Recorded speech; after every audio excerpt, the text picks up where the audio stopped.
April 21, 2024 దేవుని మహిమ యొక్క మర్మములు. మీరు దేవుని ఆలయమై ఉన్నారు. కొరింథీయులకు రాసిన మొదటి పత్రిక 3వ అధ్యాయము 16వ వచనము. ఎఫెసీ పత్రికలో అపోస్తలుడు దేవుని ప్రజలకు 7 పేర్లు వాడుచున్నాడు. తమ సొంత ప్రజలుగా ఉండుటకు దేవుడు వారిని లోకంలో నుండి పిలుచుచున్నాడు. అందుచేతనే వారిని యేసుక్రీస్తు ప్రభువు యొక్క సంఘము అని పిలుచుచున్నారు. క్రీస్తు జీవము ప్రతి ఒక్కరిలోనికి ప్రవహించుచున్నందున క్రీస్తు శరీరమని వారిని పిలుచుచున్నారు. ఈ శరీరమే దేవునితో నింపబడి ఉన్నది. ఇది అన్నిటినీ నింపుచు తానే క్రీస్తు చేత నింపబడి ఉన్నది. ఆ జీవము యొక్క సృష్టియే ప్రతి నరము, కండరములోని సూక్ష్మ భాగము మరియు అన్ని చోట్లకు సరఫరా చేయబడుచున్నది. వారిని నూతన పురుషుడు అని కూడా పిలుస్తున్నారు. ఇక యూదుడని హెల్లెనీయుడని లేదు.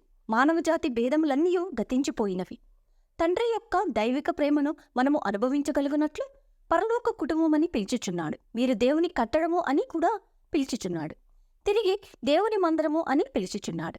చివరిగా క్రీస్తు యొక్క పెండ్లి కుమార్తె అనుచున్నాడు. దేవుని కట్టడము అని మనము పిలువబడుటకు కారణము ఒక భవన నిర్మాణమునకు ఒక మచ్చు అవసరము గనుకనే. మీరు దేవుని మందిరము అనుటలో కేవలము సువార్త ప్రకటించుటే మన పని అని కాదు. దానికంటే ఎంతో గొప్ప ఉద్దేశము మనకుండవలెను.